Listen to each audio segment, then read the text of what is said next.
नमस्कार, मैं हूं आपके साथ हर्षिता मिश्रा। बीबी नेटवर्क में आपका स्वागत है। चलिए बढ़ते हैं आगे और आपको दिखाते हैं क्या कुछ चल रहा है मुंबई की राजनीतिक क्षेत्र में और मुंबई की फिल्मी दुनिया में। एक्शन। नमस्कार, मैं हूं संतोष मिश्रा। आप देख रहे हैं पी न्यूज। दोस्तों, आज मैं एक ऐसे नेता के पास हूं, एक ऐसे अभिनेता के पास हूं जिसे हम नेता कहें या अभिनेता। बड़ी अपरंपार लीला इनकी है। गले में आप देखेंगे तो मोदी माला है, रुद्राक्ष भी है। अब मैं से महादेव, मैं से मोदी, तो यूं समझ लीजिए आप मोदी जी के भी भक्त हैं और महादेव जी के भी भक्त हैं। और अभिनय की बात करें तो तमाम बड़े धारावाहिक इन्होंने टीवी सीरियल दिए हुए हैं। एक अलग पहचान इनकी लोगों के बीच में है, दर्शकों के बीच में है। और वही पॉलिटिकल की बात करें तो राजनीति में भी बहुत बढ़ चढ़ के हिस्सा लेते हैं और भारतीय जनता पार्टी से पिछले कई वर्षों से जुड़े हुए हैं। सबसे पहले मैं फूल सिंह जी, मैं आप ही से जानना चाहूंगा। पहले आप नेता थे, तो आप पहले नेता थे या पहले अभिनेता थे, ये पहले फाइनल कर लीजिए। नहीं, पहले मैं न नेता था न अभिनेता था। मैं तो एक अदना सा इंसान था, पढ़ाई लिखाई करके, छोटी सी नौकरी करके। लेकिन मन में हमेशा कसक रहती थी कि मुझे कलाकार बनना है। तो सबको पता है कि मुंबई कलाकारों के लिए तो मक्का मदीना है जी। तो मैं भी मुंबई आ गया और जब काम करने लगा तो मैंने देखा कि ये तो मैं कर सकता हूँ। इसलिए मैंने कहीं कोई ट्रेनिंग नहीं ली जी, किसी ट्रेनिंग स्कूल में नहीं गया। लेकिन लोगों को देख देख के, उनका अनुसरण करते करते जब लोगों ने मुझे चाहना शुरू किया तो मुझे लगा कि शायद मैं भी कलाकार बन सकता हूँ। तब से शुरू कर दिया। कितने वर्ष बीते होंगे जब आपने अभिनय की शुरुआत की? तो लगभग कितने वर्ष बीते होंगे?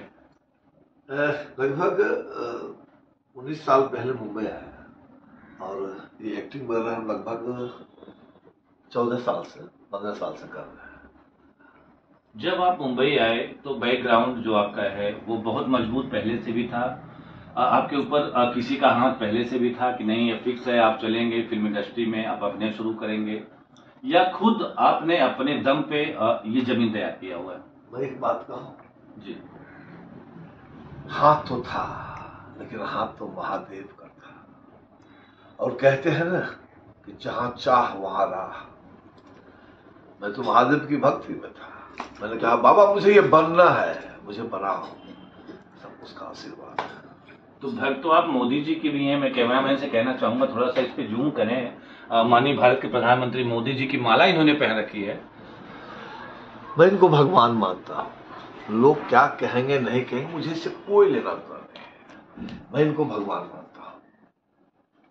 भगवान मानने का सबसे बड़ा कारण, मैं तो अभी एक जगह और भी बोला हूं, मोदी जी इस देश के प्रधानमंत्री हैं, फिर होंगे, इससे मुझे कोई लेना देना नहीं है। मोदी जी भारतीय जनता पार्टी के सबसे शीर्ष नेता है, मुझे इससे भी कोई लेना देना नहीं है। मोदी जी अब मेरे भगवान हैं, इससे मुझे बहुत कुछ लेना देना है। मैं एक सनातनी व्यक्ति हूं। मैंने जीवन में कभी नहीं सोचा था, मेरे दादा ने, परदादा ने, इन लोगों ने भी कभी नहीं सोचा था कि काशी विश्वनाथ, महाकाल, केदारनाथ, भीमा शंकर, उसका ये स्वरूप होगा। हम महादेव के भक्त हैं, महादेव को भी अपना बाप समझते हैं, सब कुछ समझते हैं जी। तो जो मेरे बाप की सेवा करेगा उसको तो मैं भगवान ही मानूंगा ना। आप राम जी की, हनुमान जी की पूजा क्यों करते हैं पता है? आप राम जी को खुश करने के लिए हनुमान जी की पूजा करते हैं, क्योंकि हनुमान जी राम जी के दूत हैं, मेरा मन कहता है। इसके बीच में ये रुद्राक्ष है और सोने की माला है। इस सोने के बीच में माननीय प्रधानमंत्री भारत के, यूं कहें भाई, आज विश्व में एक अलग पहचान है मोदी जी की। तो कभी कुछ कटाक्ष आपको सुनने को मिला? कोई ऐसा हो जो आपको बोले? देखिए, जब आप अच्छा करेंगे समाज में तो जरूरी नहीं है कि सब आपको प्यार ही करेगा। जब अच्छा करेंगे तो कुछ लोग प्यार करेंगे, कुछ लोग नफरत करेंगे। अब जिनको मोदी जी पसंद नहीं होंगे वो तो मोदी जी के बारे में कुछ न कुछ तो कहेंगे। मैंने तो हमेशा कहा है और आपके इस चैनल के माध्यम से भी बोलता हूं कि धैर्य रखो मेरे भगवान मोदी पर, धैर्य रखो मेरे भगवान मोदी पर। यह नव भारत का निर्माता है और ऐसा युग पुरुष इस मातृभूमि पर बार बार नहीं आता है। यह जामवंत है इस युग का, हनुमान जगाने आया है। और जहां जहां बाबा का स्थल, भोले बाबा का स्थल जर्जर था, उसकी आंखों को चमकाने आया है। वाह। तोड़ दिया होगा तुमने राष्ट्र धर्म के दीवारों को जी। अरे क्या हिम्मत है तुम में कि तोड़ सकोगे मोदी के विचारों को। यह भाग्य विधाता है इस युग का। इस युग को समझना ही होगा और भारत के इस महामानव को हमको समझना ही होगा। अगर समझ गए इन बातों को तो गुणगान हमारा भी होगा, और मौका अगर चूक गए तो नुकसान हमारा ही होगा, नुकसान हमारा ही होगा। एक और सवाल आपसे करना चाहूंगा। अभी माननीय प्रधानमंत्री जी अमेरिका दौरे पे गए हुए थे, ठीक उसी के बाद या उसी दौरान बिहार, जिस धरती से आपकी पहचान है, बिहार में बहुत बड़ी सभा हुई, तमाम राजनीतिक पार्टी यहाँ इकट्ठा हुए। तो ये क्या मोदी जी को गिराने के लिए या फिर कुछ और रणनीति चल रही है? मैंने कहा आलू बालू कालू भालू जितने भी हैं, जितने भी विरोधी दल के लोग हैं, कि सारी कायनात लगी है इस शख्स को झुकाने में। कोई भी पार्टी का लोग हो जो पटना पहुंचा था ना, कि सारी कायनात लगी है इस शख्स को झुकाने में। और भोले बाबा आज भी सोच रहे हैं कि किस मिट्टी का इस्तेमाल किया मैंने नरेंद्र मोदी को बनाने में। वाह वाह। देखिए एक बात ध्यान रखिए जी जी। साबुन तो आप समझते हो, साबुन जी, साबुन से जब हम नहाते हैं तो धीरे धीरे साबुन बाद में 2-3 टुकड़े में हो जाता है। वो साबुन का टुकड़ा किस काम में आता है आप बखूबी जानते हैं। फिर उसको हम बेसिन के पास रख देते हैं हाथ मलने के लिए। ये सब साबुन के टुकड़े हैं जो उनका विरोध करना चाहते हैं। ठीक है, उनके पास अब कोई मुद्दा ही नहीं बचा है। एक ही मुद्दा है, मोदी को विरोध करना है, मोदी का विरोध करना है। संभव नहीं है साहब। तो 2024 का जो चुनाव है, आप किस नजरिए से उसे देख रहे हैं और किसके पक्ष में चुनाव आएगा एक बार फिर? देखिए, चुनाव है लोकतंत्र का। ये एक ऐसा त्योहार है जो 5 साल में एक बार आता है। होली, ईद, दिवाली, मुहर्रम सब साल में एक बार आता है। लोकतंत्र का ये सबसे बड़ा त्योहार है, 5 साल में एक बार आता है जी। और ये वो त्योहार है जिसमें जनता अपना भाग्य विधाता चुनती है जी। और इस देश की 140 करोड़ जनता को ये बात पता है। देखिए, लोकतंत्र में बहुत सारी पार्टियां हैं, तो बहुत सारे के नेताओं के कुछ न कुछ अनुयायी होंगे। वो तो वहां बोलेंगे कि मैं आपके साथ हूं, आपके साथ हूं। लेकिन सच मानिए, वो जैसा ही जब बूथ पे जाते हैं वोट देने, बटन दबाने, उनका जमीन उनको ललकारता है। देना उसी को जो तुम्हारे बच्चों का भविष्य के बारे में सोच रहा है। हम लोगों ने तो अपनी जिंदगी जी ली, अब जो हमारी आने वाली पीढ़ी है। तो मैं अभी जो मोदी जी अमेरिका गए थे उसके बारे में कुछ कहना बहुत छोटी बात होगी, क्योंकि पूरी दुनिया ने देखा कि वो शेर जब चलता है तो चारों तरफ के लोग कैसे उसके पीछे भागते हैं। मैंने कहा ना, ये भोलेनाथ का दूत है। और एक भविष्यवाणी करता हूं मैं, और मेरी भविष्यवाणी गलत नहीं हो सकती है, कि जब तक मोदी जी हैं प्रधानमंत्री वही रहेंगे। जब उनकी मर्जी होगी तभी उस गद्दी को छोड़ेंगे, ऐसा महादेव ने कहा है। हर हर महादेव। एक प्रश्न और सर, शिक्षा और बेरोजगारी एक देश के लिए देखिए बड़ा, हम राजनीति से अगर दूर हट के बात करें, आप भारतीय जनता पार्टी के चूंकि कार्यकर्ता हैं, उससे दूर हट के बात करें तो शिक्षा जितना महत्वपूर्ण है, बेरोजगारी भी उतना महत्वपूर्ण है। आज लोग बेरोजगार हैं अगर, तो कैसे उनके परिवार का भरण पोषण हो पा रहा होगा। तो इस पे आप का क्या मानना है और कैसे बेरोजगारी वाले मुद्दे को कैसे दूर किया जा सके? क्या सरकार को वास्तव में इसमें कुछ चेतना चाहिए कि नहीं? अभी अगर आप तो न्यूज में है, न्यूज देखते ही होंगे, कितने लाखों लोगों को अभी रोजगार मिला है, नौकरी मिली है। तो करोड़ों की आबादी भी हमारी करोड़ों की आबादी है, लेकिन देखिए जगना मुझे पड़ेगा। एक व्यक्ति, मैं कहता हूं, मोदी जी कहते हैं जिसकी जिम्मेदारी है जवाबदेही उसी की होगी। आज मोदी जी की जितनी योजनाएं हैं मिश्रा जी, जितनी भी योजनाएं भारत सरकार की है, हमारे नीचे जो हमारे जनप्रतिनिधि हैं, चाहे वो वार्ड काउंसलर हो, चाहे नगर सेवक हो, चाहे आमदार हो, चाहे खासदार हो, अगर ये ईमानदारी से उन तमाम योजनाओं को आज घर घर पहुंचा दें तो हिंदुस्तान से गरीबी 1 महीने में मिट जाएगी। मोदी जी अकेला क्या करेंगे? उन्होंने तो अपनी योजना बना दी। जैसे मैं तो उत्तर प्रदेश का निवासी हूँ, वहाँ एक चीज देखने को मिलता है, राशन की कमी नहीं उत्तर प्रदेश में।